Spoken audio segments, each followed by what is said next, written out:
Kabanata 33. Hindi makapaniwala ang leader ng Blood Chaser Guild na nakaya nga siyang patayin ni Rokan. Samantalang nilabas lang ni Rokan ang gitnang daliri niya at hinamon pa ang leader ng Blood Chaser Guild na pwede niya siyang hanapin kahit anong oras. Natumba na lang si Rokan sa pagod, nilabas ang potion niya, at ininom ito para magpagaling. Nagpapasalamat si Rokan sa mga epekto ng legendary rated na titulo niyang Limit Breaking, dahil kung wala ito ay hindi niya matatalo ang leader ng Blood Chaser Guild. Nakuha niya rin ang singsing na pantakas ng manlalarong nagtatapon ng sibat. Ang gamit nito ay pwedeng gamitin ni Rokan ang skill na Escape isang beses sa isang araw. Napagtanto ni Rokan na nakatalo na siya ng 2 sa magiging miyembro ng Ragnarok Guild. Kaya iniisip niya na lang na pwedeng magbago ang hinaharap dahil sa mga ginawa niya. At muli niyang naalala kung ano na kaya ang ginagawa ni Odin sa ngayon. Pinabayaan niya na lang ang pag-aalala niya kay Odin dahil sa ngayon ay mas malaking problema niya ang leader ng MP Guild. Ngumiti na lang si Rokan dahil hindi niya naman siya kinakatakutan. Napansin ni Rokan ang estado ng katawan niya ngayon at napagdesisyonan niyang kailangan niya munang maghanda. Pagbalik sa syudad ng Trinzek ay bumili si Rokan ng mga kagamitan niya pang depensa. Ginawa niyang prioridad na bilhin ang mga kagamitan na nagpapataas ng kanyang tsansa na gumawa ng kritikal na atake. Ang dating 20% niyang tsansa ay napunta na ngayon sa 40%. Dagdag pa ay bumili siya ng mas magandang axe na magic rank at may lakas ng 150 pag-atake. Sa kabuuan ay nakagastos si Rokan ng 30 ginto pero marami pa siyang pera na natitira at isang pahina na lang ang kulang sa kanya para sa quest niyang hanapin ang investigador na si Hakine. Ang hindi alam ni Rokan ay may sumusunod pala sa kanya na kasuspe-suspetsang manlalaro. Pagdating sa gubat na may maraming malalaking espada, mayroong baboy ramo na sumusugod pero walang hirap lang na kinalahati ni Rokan ang katawan nito. Natutuwa ngayon si Rokan sa epekto ng mga bago niyang kagamitan kaya napagdesisyonan niya na papatay pa siya ng mga baboy ramo hanggang maabot niya ang level 75. Pero may naunang nagpana sa aatakihin niya sanang baboy ramo. Sinabi niyang aksidente lamang ang ginawa niya kaya binalaan lang siya ni Rokan na huwag niya na itong uulitin pa. Bumalik na ulit si Rokan sa pangangaso, pero sa pagkakataong ito ay may gumamit ng skill na magic missile sa mga biktima niyang baboy ramo. Lumapit ang babaeng manlalaro at nagpasensya kay Rokan. Pinabayaan lang ito ulit ni Rokan. Pero ngayon ay nagdududa na siya sa kilos ng mga manlalarong malapit sa kanya. Sinabi lang ng arkero na nagkataon lang na nakikisabay siya kay Rokan. Kaya napagtanto ni Rokan na miyembro siya ng MP Guild. Halata pala kasi hindi man lang nila tinago ang simbolo ng guild nila. Ang arkero pa ang nagalit at sinabi niyang pangkaraniwan lang na makagawa ng pagkakamali habang nangangaso. Ito na ang huling babala ni Rokan sa kanila dahil kung ipagpapatuloy pa nila ang ginagawa nila ay tatanggapin niya na ito bilang hamon ng laban nila sa kanya. Napaatras na lang sa takot ang arkero at lumayo na si Rokan na nakalabas ulit ang gitnang daliri niya. Wala namang pake ang arkero sa babala ni Rokan dahil alam niyang marami silang hahadlang sa pangangaso ni Rokan. Sigurado silang walang magagawa si Rokan sa kanila dahil kilala ang guild nila bilang asosasyon ng mga mabuting manlalaro. Pero, may namumuulit na kakaibang plano sa isip ni Rokan. Kabanata 34. Sa nakatagong eskinita, makikita ang arkero na ninenerbiyos dahil nalaman niyang kailangan niyang sundan si Rokan at distorbohin siya. Ang nag-utos sa kanya ay ang leader ng MP Guild. Reklamo ng arkero na kilala na siraulong manlalaro si Rokan kaya ninenerbiyos siya sa utos sa kanya. Pero sinigurado siya ng leader ng MP Guild na walang magagawa si Rokan sa kanila. Dahil bibidyuhin nilang nagagalit si Rokan at papalabasin na masama siyang tao. Gagamitin nila ang kapangyarihan ng media para pabagsakin siya. Tinanggap ng arkero ang iniutos sa kanya dahil iniisip niyang maraming sumusuporta kay Rokan dahil lang sa kinakalaban niya ang PK Guild na Blood Chaser. Kaya hinanda niya na ang pagpana niya at itinama ito sa kaharap na baboy ramo ni Rokan. At nakakadiring nakangiti na sinabi niya kay Rokan na aksidente lang na nadulas ang kamay niya. Biglang nasa harapan niya na si Rokan at hindi aksidenteng pinugot ulo siya ni Rokan. Sabi ni Rokan na tapos na ang pag-uusap nila. Nagulat naman ang ibang mga manlalaro sa ginawa ni Rokan. At hindi na dapat sila masorpresa dahil binalaan niya na sila nung una pa lang. Ginamit ng salamangkerong manlalaro ang skill niyang Mana Shield, ginamit naman ni Rokan ang skill niyang Strike, at nakalahati agad ang katawan niya. Natutuwa si Rokon dahil nasusubukan niya agad ang kritikal na epekto ng mga bago niyang kagamitan. Nanginginig naman na binalaan siya ng isa sa mga nandidistorbo sa kanya. Pero inihanda niya ang axe niya at galit niya siyang pinatay. Dahil sa ginawa ni Rokon ay naging pula na ang mga mata niya at naging mamamatay tao na rin siya sa laro. Nakakabuisit kay Rokon na naging mamamatay tao na siya kaagad pero simpleng problema lang ito para sa kanya. Alam niyang pwede lang siyang pumunta sa mas mahirap na lugar para mangaso pero may kasabihan siya na hindi niya aatrasan ang kahit anong laban. Ang sitwasyon ngayon sa realidad ay nag-o-order si Rokon ng kapsula na may pinakamataas na specs habang nakahiga. Nagtataka na lang si Rokon kung bakit tahimik ang MP Guild sa mga nakalipas na araw. Akala niya kung natakot na sila dahil pumatay siya ng ilang miyembro nila. Pero yun pala ay inilabas nila ang video niya bilang mapagkunwaring manlalaro na masamang manlalaro sa realidad. Ang naglabas pa ng video ay ang leader ng MP Guild. Isinasaad sa video na kilalang tagapagtanggol ng mga mahihina si Rokon. Pero ginagawa niya lang pala ito para sa kanyang puntos ng karanasan at mga kagamitan na pwede niyang makuha sa mga manlalaro na miyembro ng Blood Chaser Guild. Si Rokon din daw ay gumagamit ng iligal na programa sa pag-hack dahil pinalihis niya ang hindi mabilang na mga palaso at hindi pa siya natatamaan ng kahit anong mahika. Pinatay niya pa ang miyembro nila na gusto lang magtanong sa kanya. Nakangiti lang at hindi mapigilan ni Rokon na matawa sa video na inilabas ng leader ng MP Guild. Hindi na raw nakakapagtaka kung bakit nag-cheat ang kasintahan niya sa kanya. Alam nilang pati ang leader ng Blood Chaser Guild ay walang kaya sa kanya kaya hindi na nila inisip na atakihin siya sa laro. Kahit hindi makatarungan ang pamamaraan nila ay alam din ni Rokon na epektibo yun. Dahil nag-iisang malakas na manlalaro lang si Rokon samantalang ang MP Guild ay isa sa nangungunang 5 guild ng Korea. Pero hindi ito ang unang pagkakataon na may nangyaring ganito kay Rokon kaya alam niya kung paano harapin ang ganitong uri ng mga mapanlinlang na taktika. Kabanata 35, sa bundok kung saan nakatago ang mga bandido ay nanghaamon ulit ng laban si Rokon. Sumugod ang matandang bandido pero pinalipad lang siya ng isang atake ni Rokon. Sila ang napakahalagang pagkukunan ni Rokon ng puntos ng karanasan. Kadalasan ay mahihina ang mga bandido sa ibang laro pero sa larong The Lord, ay sila ay level 90 o mas mataas pa. Ang rason ng kanilang mataas na levels ay dahil sa pag-atake at pagnakaw nila sa mga naglalakbay na nagpalakas ng kanilang kahusayan sa armas at ng kanilang taktika. Napagdesisyonan ng mga bandido na atakihin nila ng sabay-sabay si Rokon pero ginamit ni Rokon ang skill niyang Berserk. At inumpisahan niya na ang katuwaan niya. Pinag-uusapan ng publiko ang video na nagsasabing hacker at masamang tao si Rokon. Mapalalaki man, o babae, at kahit tambay. Maipapakita sa video na humihingi pa ng suporta ang leader ng MP Guild para tulungan sila na isiwalat ang mga natitira pang sekreto ni Rokon. Tuwang-tuwa naman ang leader ng MP Guild sa realidad habang pinapanood ang videoan inilabas niya. Para sa kanya ay ito na ang katapusan ni Rokon. Hanggang sa may tumawag sa cellphone niya, at ipinagbigay alam sa kanya na nasa Keton si Rokon. Sinabi nito na mayroon silang problema. Sa syudad ng Keton, nakita ng mga manlalaro na naglalakad si Rokon na walang pake kahit na iniisip na ng lahat na masama siyang manlalaro. Balak siyang sugurin ng isang manlalaro na nakakita sa kanya dahil alam nilang hindi sila kayang saktan ni Rokon sa loob ng syudad. Hinamon niya na si Rokon pero nung tumalikod na siya ay napansin nilang hindi pula ang mga mata niya.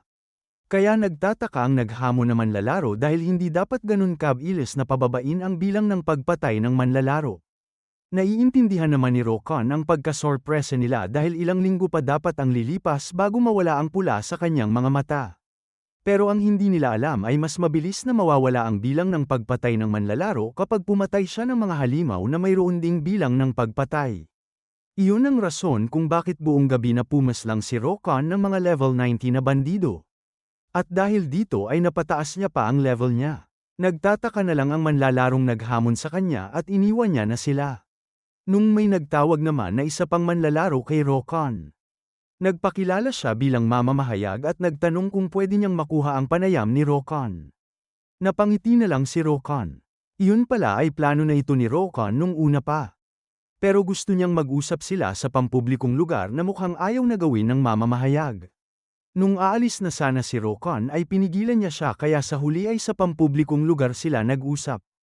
Tinanong agad ng mamamahayag kung totoo bang gumagamit si Rokan ng programang pang-hack at ang ebidensya na pumaslang siya ng ibang mga manlalaro. Diretsahan naman na sumagot si Rokan na hindi siya gumamit ng programang pang-hack at nararapat lang ang ginawa niya sa MP Guild dahil sa panunuya nila sa kanya. At simula ngayon ay papatunayan niya ang kawalang sala niya na kahit dahan-dahan pero tiyak. Kabanata 36. Tinanong ng mamamahayag kung paano niya papatunayan ang kawalang sala niya. Kaya tinanong siya pabalik ni Rokan kung kailan niya narinig na may programang pang-hack sa larong The Lord. Dagdag pa na tinanong ni Rokan kung kailan kaya binidyo ng MP Guild ang inilabas nilang video. Nagtataka na rin ang mga manlalarong nanunood lang na malapit sa kanila. Napagtanto ng mamamahayag na ni-report na ng MP Guild si Rokan bilang hacker pero wala silang napala. Sinabi ni Rokan na alam niya lang kung paano maglaro at hindi niya alam kung paano gumamit ng programang pang-hack. Kung naghihinala pa rin ang mamamahayag ay sinabihan siya ni Rokan na i-report niya na siya ngayon na. Ginawa naman talaga ito ng mamamahayag at wala rin siyang napala. Hindi pa rin makapaniwala ang mamamahayag na kayang-kaya ni Rokan na sunggaban ang mga palaso gamit lang ng karanasan niya sa paglalaro. Pero wala lang ang mga yun para kay Rokan. Dahil alam niyang ang pagiging malakas sa larong The Lord ay nakadepende sa level, kagamitan, at talento ng isang manlalaro. Kung pinili niya ang pagiging salamangkero bilang pangalawang trabaho niya ay magiging madali lang para sa kanya na sumira ng buong gusali, kaya bakit pa magiging malaking bagay ang pagsunggab ng palaso? Tungkol sa mahikang hindi naman tumalab sa kanya ay gumamit siya ng kagamitan na tinatawag na safety zone na pwedeng bilhin ng kahit sino. Nakukumbinse na ang mamamahayag na hindi nagsisinungaling si Rokan. Kaya tinanong niya na kung bakit gumawa ng video ang MP Guild tungkol sa kanya at kung bakit niya lang ito pinabayaan. Sagot lang ni Rokan na wala siyang kailangan na gawin sa kanila at ang rason kung bakit nila siya pinapabagsak ay dahil sa sila mismo ang may itinatago. Tinanong ng mamamahayag kung ano ang tinatago nila at kung may alam ba si Rokan na tungkol sa kanila. Sagot ni Rokan na malalaman niya ito mamayang gabi dahil plano niya rin na maglabas ng video tulad ng ginawa ng MP Guild. Kaya may huling katanungan na lang ang mamamahayag. Kung totoo bang pinaslang ni Rokan ang mga miyembro ng MP Guild? At walang hesitasyon na sinagot siya ni Rokan ng oo. Nagtaka ang mamamahayag kung bakit ang dali lang para kay Rokan na umamin pero sinabi niya lang na ayaw niyang gumawa ng mga rason. Tumayo na si Rokan at may huli pa siyang sinabi. Kung sino man ang may balak pang gumawa ng mali sa kanya ay dapat nakahanda na rin silang isaalang-alang ang buong kagamitan o buhay nila. Ngayon ay maipapakita na sa video ang grupo ng mahinang nilalang. Ang negosasyon sa kanya na ibalik ang Cloak of Stealth. Ang utos ng leader ng MP Guild na ipunta ang malalakas na miyembro ng MP Guild sa Blood Chaser Guild. Ang pagbabanta sa kanya ng leader ng Blood Chaser Guild. At sa huli ay ang panunuya ng Arkero sa kanya. Dahil sa video ay lumipat na ang mga tao sa panig ni Rokan. Habang nakangiti at nakahiga na nagbabasa si Rokan. Hindi lang pala ang MP Guild ang nagbidyo sa mga pagtatalo nila. Dahil sa mga taong may gustong magpabagsak kay Rokan sa nakaraang buhay niya ay nasanay na siyang nagbibidyo ang camera niya sa tuwing naglalaro siya. Hindi napigilan ng MP Guild na sabunutin ang sarili niya dahil sa galit. Kaya pinapakalma na lang siya ng kasintahan niya. Nagtataka siya kung paano nalaman ni Rokan ang relasyon nila ng Blood Chaser Guild at sinisi niya pa ang kasintahan niya. Habang naguguluhan ng leader ng MP Guild ay may sinabi ang kasintahan niya. Na posibleng ang ex niyang nakasalubong nila dati at ang Rokan sa The Lord ay iisang tao lang. Hindi pa siya sigurado pero kapansin-pansin na magkamukha si Rokan sa realidad at ang Rokan sa laro. May naisip na gawin ng leader ng MP Guild. Plano niyang bisitahin si Rokan. Sa gusali na pinag-uupahan ni Rokan. May mga armadong lalaki na pataas sa hagdan. Binabantaan na ng leader ng MP Guild na tawagin ang kasintahan niya si Rokan. Sa harap ng pintuan ni Rokan ay hindi na makapintay ang mga armadong lalaki. Tinawag na ng babae si Rokan habang nasa gilid ang mga lalaki. Kinukumbinsi na siya ng babae na buksan niya ang pinto niya. Napalunok ang lalaki at binuksan na ang pinto. Nagpakita na ang leader ng MP Guild, lumuob sila ng mga kasamahan niya, at pinagsisipa at pinagpapalo ang lalaki.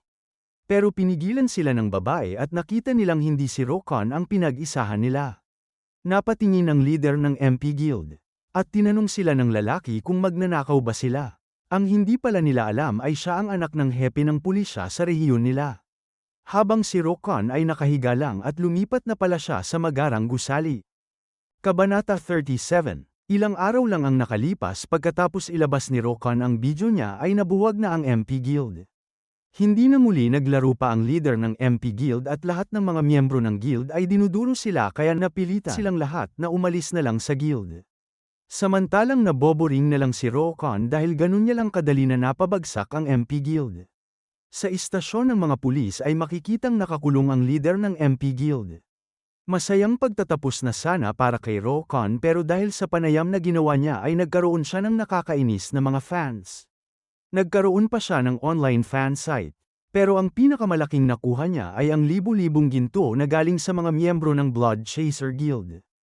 At dahil sa patuloy na kasikatan ng The Lord ay mas lumalaki pa ang halaga ng gold ng laro sa realidad. Kaya nakabili si Rokan ng magarang bahay at kapsula na mayroong pinakamataas na specs. Naglaro na ulit si Rokan para maging level 100 na siya. Sa bundok ay makikitang may bandido na naghihirap sa laban niya at binato na nga siya ng armas na ikinamatay niya. Ang kalaban niya pala ay si Rokan at makikitang pumatay si Rokan ng napakaraming bandido. Lumuob siya sa kuweba at may sumigaw na sa sobrang lakas ay may nabuong malakas na hangin. Nagpakilala siya bilang si Girotin, isang level 100 na leader ng mga bandido. Walang imik lang si Rokan na nakatingin sa kanya. Nagalit ang leader ng mga bandido pero pinakalma lang siya ni Rokan. Inilabas niya na ang gitnang daliri niya at hinamon ang leader ng mga bandido. Ngumisi ang leader ng mga bandido at sumugod na siya kay Rokan. At humanda na rin si Rokan na gamitin ang skill niyang War Cry. Nung biglang may nagpakita na isa pang bandido sa likuran niya. At napangiti na lang si Rokan sa nakita niyang karagdagan niyang biktima. Siya pala ang pangalawang leader ng mga bandido na nagngangalang Palkos at siya ay level 95. Ang leader ng mga bandido ay nagulat at nagtataka kung paano nalaman ni Rokan ang sekretong taktika nila. Alam na ni Rokan ang plano nila simula nung una pa dahil plano niyang kumpletuhin ang Furry King Quest. At mauumpisahan niya lang ito kapag natalo niya ang totoong leader ng mga bandido na kaharap niya ngayon. Dahil ang gantimpala na makukuha niya kapag nakumpleto niya ang Furry King Quest ay ang Axe of Furry. Ito ay armas na kailangan ng kahit sinong berserker. Lumapit si Rokan sa natatakot ng pangalawang leader ng mga bandido. Hinanda niya na ang atake niya at pipigilan sana siya ng leader ng mga bandido. Pero kinalahati na ni Rokan ang katawan ng pangalawang leader ng mga bandido. Habang nakatalikod si Rokan ay sumugod sa kanya ang leader ng mga bandido. Pero dinipensahan lang ni Rokan ang atake niya. Ngumiti lang si Rokan sa atake niya at pumikit na, para gamitin ang skill niyang Berserk. Ngayon ay ang leader ng mga bandido na ang nasa depensa. At pina-atras nga siya ng malayo ni Rokan gamit ng atake niya. Ginamit ng leader ng mga bandido ang combination skill niyang Fortification. Tumatawa na siyang hinamon si Rokan. Pero hindi niya man lang napansin ang atake ni Rokan na sa sobrang bilis ay nasa likod niya na agad si Rokan. Kahit na may fortification din ang kalasag niya ay walang hirap na hinati lang ito ni Rokan. Kaya ngayon ay susubukan na rin ni Rokan kung gaano katibay ang katawan niya. Pero nanginginig na ang leader ng mga bandido sa takot. At kahit hindi pinakita ay tuloy-tuloy ngang sinubukan ni Rokan kung gaano katibay ang katawan niya. Napatay na nga ni Rokan ang leader ng mga bandido at nag-level up pa siya. Nakuha niya rin ang sulat ng Furry King na kailangan niya para umpisahan niya ang Furry King Quest.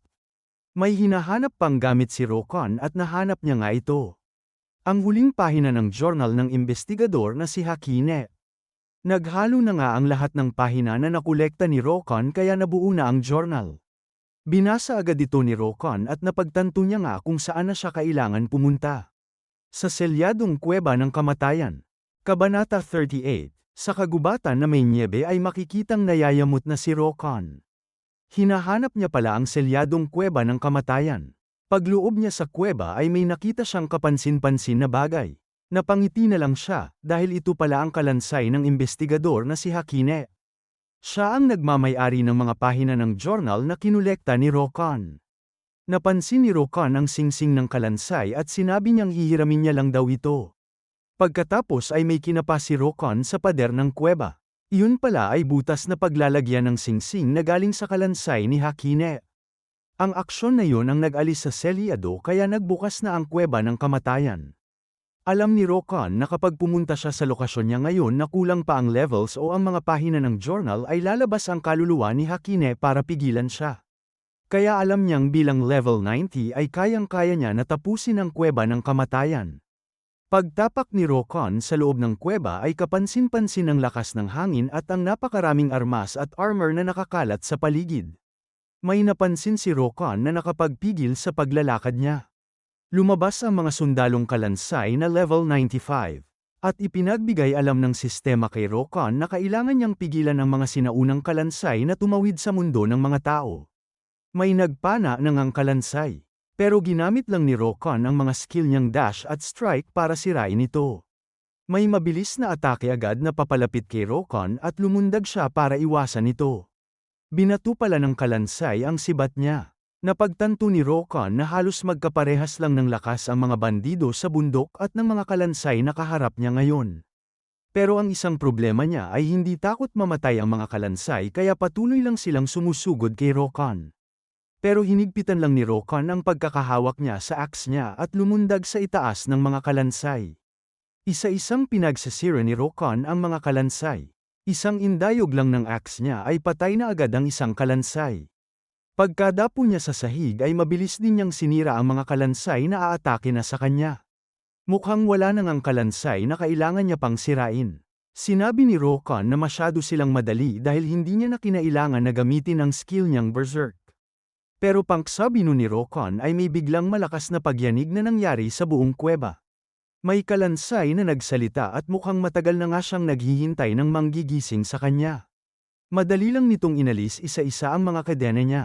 Ito pala ay malaking kalansay na may malaking espada at korona. Natutuwa siya na dahil kay Rokan ay naalis ang lahat ng selyado sa kanya. Siya ang level 100 na nakalimutan ng general ng mga kalansay.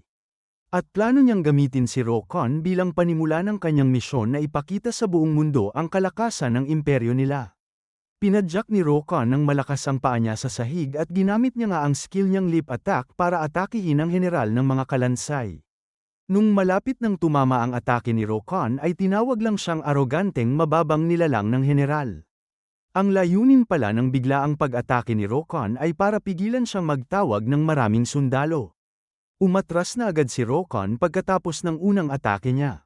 Kapag bibigyan siya ni Rokan ng sapat na oras at espasyo ay mag-uumpisa siyang magtawag ng mga sundalo niya at papalakasin lang ng skill niyang Death's Aura ang mga tinawag niyang sundalo. Pero kahit na mag-isa lang ang general ng mga kalansay ay mahirap pa rin siya talunin. Dinepensahan ni Rokan ang sarili niya at may hinihintay lang siyang gawin ng general. Tinaas na nga ng general ang daliri niya, pero ginamit din agad ni Rokan ang singsing niya. Ang ginawa pala ng general ay nagtawag ng malaking halimaw na lumabas galing sa ilalim ng lupa. Tinatawanan niya na si Rokan dahil alam niyang nilunok na siya ng halimaw niya. Pero naglaho rin agad ang halimaw dahil wala pala siyang knock-in. Para hanapin si Rokan ay tinaas na ng general ang kamay niya at ginamit niya ang skill niyang Death's Aura. Inalis ni Rokan ang epekto ng stealth cloak niya at hindi inaasahan ng general na nasa likod niya na si Rokan. Titingin pa lang sana ito kay Rokan pero ngumiti lang si Rokan at ginamit niya na ang skill niyang shoulder charge laban sa general. Kabanata 39. Makikita na sa isang skill lang ni Rokan na shoulder charge ay naghihirap na agad ang general ng mga kalansay. Napa-atras ito pero may sunod pang atake si Rokan. Pero meron pa palang balak na gawin ng general. Inatake na siya ni Rokan at mukhang napatay na nga siya. Pero yun pala ay may pangalawang anyo pa ang general ng mga kalansay. Hindi gumana ang atake ni Rokan dahil wala siyang nataman na kalansay. Ginamit pala ng general ang skill niyang spiritualization at naging anyong espiritu na nga siya. Ikinaasar naman ito ni Rokan dahil alam niyang hindi niya mapipigilan na magpalit ng anyo ang general. Ginamit na ng general ang skill niyang summon undead at horse mounting. Ito pala ang combination skill niyang Phantom Steed na may epektong tawagin ang kanyang kalansay na kabayo. Habang nakasakay sa kanyang kabayo ay mabilis na nga siyang sumusugod kay Rokan. Pinapaluhod niya na si Rokan sa kapangyarihan ng imperyo. Pero walang balak umatras si Rokan sa laban nila. At nagkasalubong na nga ang atake ng dalawa. Nasira ang lupa na nasa paligid nila at gumawa pa ng malakas na liwanag ang pagtama ng mga armas nila. Pero si Rokan na ngayon ang nasa depensa. At pinalipad siya ng isang atake lang ng general ng kalansay na nasa pangalawang anyo niya. Dama po si Rokan sa sahig na duguan na ang mukha niya. Kalansay lang ang kalaban niya pero bakit ang atake nito ay parang pagbangga ng isang truck? Alam niya raw ang sakit kahit hindi pa naman siya nababangga ng truck. Pagdating sa purong lakas ay mas malakas si Rokan pero matatalo pa rin siya sa harapan na labanan dahil mas mabilis ang general. Kaya uminom na nga si Rokan ng potion para magpagaling. Hindi na alam ni Rokan ang gagawin niya. Hindi rin siya makapagdesisyon kung kailangan niya na bang gamitin ang skill niyang Berserk. Pero hindi niya gagamitin ang skill niyang Berserk. Alam ni Rokan na kapag ginamit niya ang skill niyang Berserk ay madali niya lang matatalo ang general na kalansay, pero magiging sagabal ang paggamit niya nito sa plano niyang magpa-level up ng mabilis. Ang problema niya ngayon ay ang mabilis na pagkilos ng general. Dahil sa sinasakyan niyang kabayo, inilabas ni Rokan ang dalawa niyang axe na ginagamit niya pang tapon. Alam ni Rokan na isang pagkakamali niya lang ay mapapatay na agad siya pero kailangan niya pa ring subukan ang plano niya. Ginamit na nga ni Rokan ang skill niyang throwing at walang plano ang general na iwasan ang walang kwentang pakulo ni Rokan.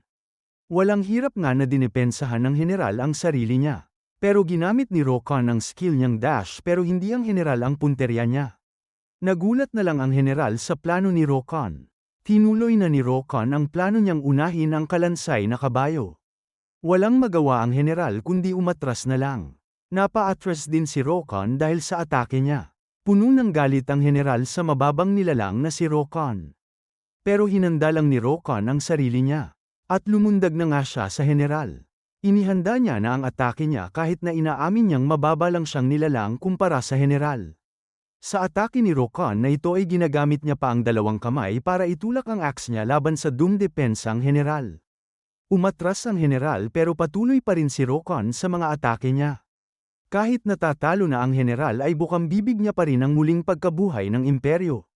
Ginamit na nga ni Rokan ang skill niyang shoulder charge kaya napa-atras ulit ang general.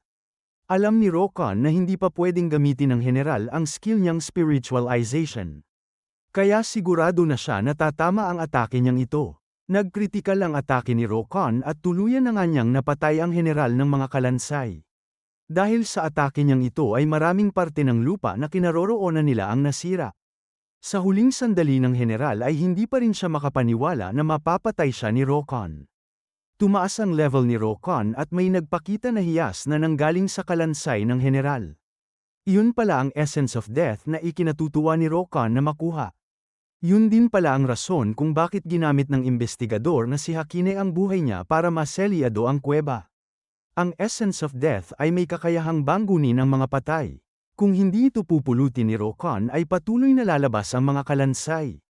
Pero, ikinatuwa lang ito ni Rokan dahil ito ang plano niya para mas mapabilis pa ang pag-level up niya. Ito ang walang hangganan niyang pwedeng pagkunan ng puntos ng karanasan. Ang mga level 95 na mga kalansay. At sa isang atake lang ni Rokan ay namatay na ang grupo ng kalansay na kaharap niya. Patuloy pa rin siyang sinusugod ng mga kalansay. Pero patuloy din siya sa pag-atake sa kanila. Ikinatuwa lang ni Rokan dahil ito ang plano niyang gawin hanggang maging level 99 na siya. Bakit kaya hindi napagdesisyonan ni Rokan na gamitin ang epekto ng Essence of Death hanggang mag-level 100 siya? Ano pa kaya ang pakulo niya para maabot ang level na ito? Siya kaya ang unang makakaabot sa level 100? Abangan bukas para malaman mo ang sagot sa mga katanungan na ito. I-click mo na ang subscribe at like button, pati na rin ang notification bell para updated ka agad sa susunod na kabanata ng paghihiganti ng Hari ng Karahasan.